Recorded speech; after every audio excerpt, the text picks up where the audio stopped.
I bought Apple's $2,000 studio display in 2025.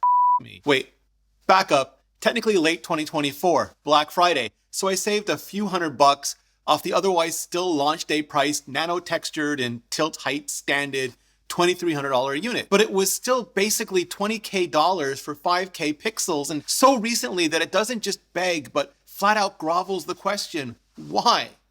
Why?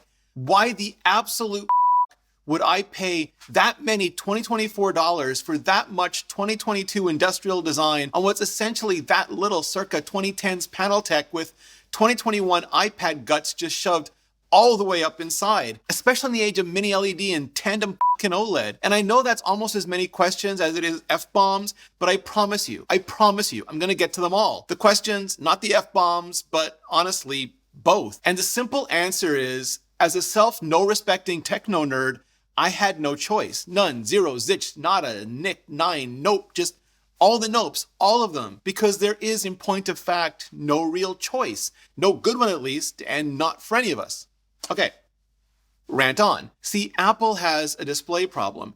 And to be fair, displays have an Apple problem. macOS just doesn't play nice with pretty much any of the displays in the PC market. That includes almost all the ultra cheaps, ultra wides, ultra dynamic, ultra high frame rate panels that everyone, assuming there must be a better alternative, spends every hour browsing and ultimately failing to find for online. Because if you are that techno nerd or Apple a fan aficionado, you appreciate the difference between Thunderbolt that powers your MacBook and makes it a full-on hub, and USB or DisplayPort that do some but not all of that, and HDMI that simply pushes pixels, as pretty as they may be. And because true resolution independence was sacrificed on the altar of Retina, in order for software pixels to accurately and actually fall on hardware pixels, we're pretty much stuck on 4K at 21.5 inches, 5K at 27 inches, and 6K at 32 inches. Otherwise, text and lines smears, and not in a yummy bagel spread way. So sure, maybe you don't care about the interconnects or pixel grids, and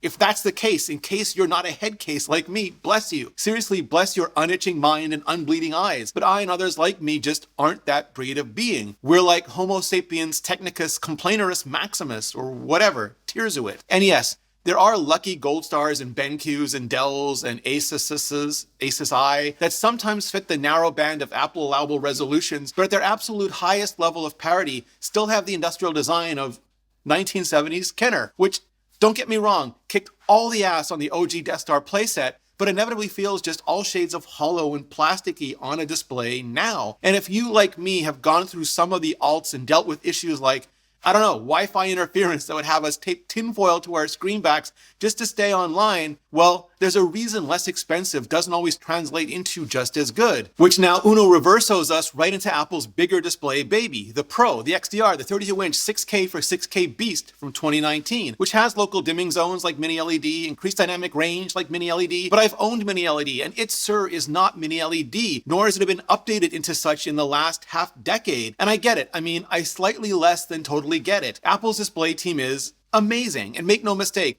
they may source, process, or even panels from the likes of Samsung or LG, but they control freak every micromillimeter of material and micromillisecond of production to beyond its tightest asses of tolerance. So just like M4 is an Apple chip, not a TSMC chip, an Apple display more times than not is truly an Apple display, regardless of whomever happens to fab brand the factory. But where iPhone Pro, MacBook Pro, and even iPad Pro, those markets let Apple hang it all out at the bleeding edges of display tech. Like literally tandem OLED is the best consumer panel I've ever seen. For the Big Mac displays, not so much. I mean, Apple hasn't even been updating the silicon with their name on it regularly on the iMac, and that's in the post-M series world, where we can't just blame Intel for all the bottlenecks anymore. That's a product decision Apple made and owns, probably because there just isn't enough demand to create enough volume to warrant enough bandwidth to keep some products, like Apple's displays, on a more frequent update cycle. They're all too busy spitting out MacBooks for the far more massive mainstream, which is also probably why Apple announced they were just skull emojiing the entire display lineup and getting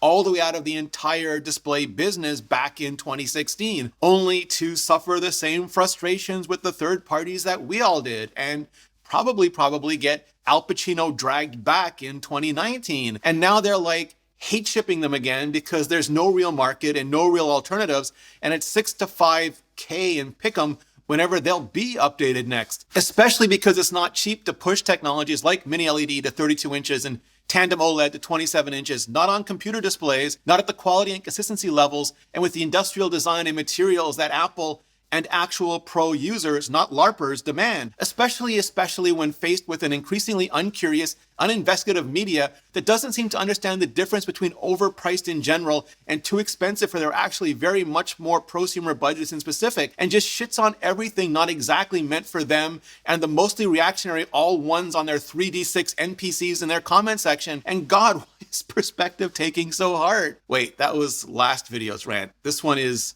right. I bought Apple's $2,000 studio display in 2025.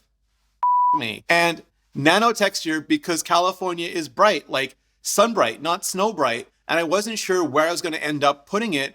And I was all don't you even dare about the glare, but zero regrets with that. I like nano-texture, and it seems like they just keep getting better and less expensive as add-ons, which is honestly great. Tilt and height display stand because my previous studio display was the peasant tilt only stand, which was never high enough or tilty enough, and it's okay. It gets high enough, it gets tilty enough, but it feels just way over-engineered for both those things, like a Weber EG1 and a Tim Hortons going, hot damn, that's over-engineered.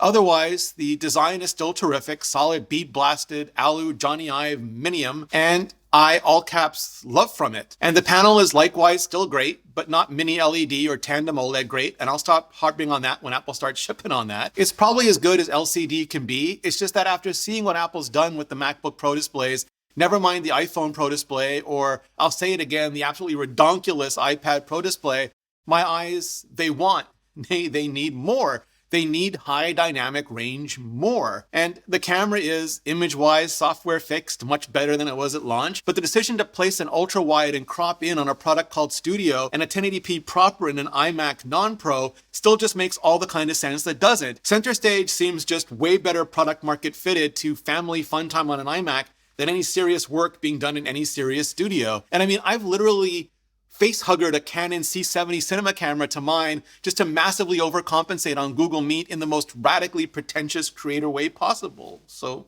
let's change that at some point. And having basically the A13 chipset inside a display and not having it Wi-Fi enabled or set up so cool features can be pushed down the product update pipeline, like we've been seeing with AirPods Pro the last few years, just feels like an Apple Park-sized missed opportunity. But all my pixels are on the grid, and my MacBook Pro connects via a single cable, and so even in 2025, I'm as happy as a techno nerd can be. So if you want a proper big-ass Apple Mac display for your proper any-ass Mac, you don't need to color grade HDR, this is still the properest of big-ass Apple Mac displays to get. There really is just no other acceptable choice, at least until finally, John Gruber level approved finally, Apple ships a micro LED 32-inch and tandem OLED 27-inch alternative, which now that I've bought another one should be fairly soon. Rant out.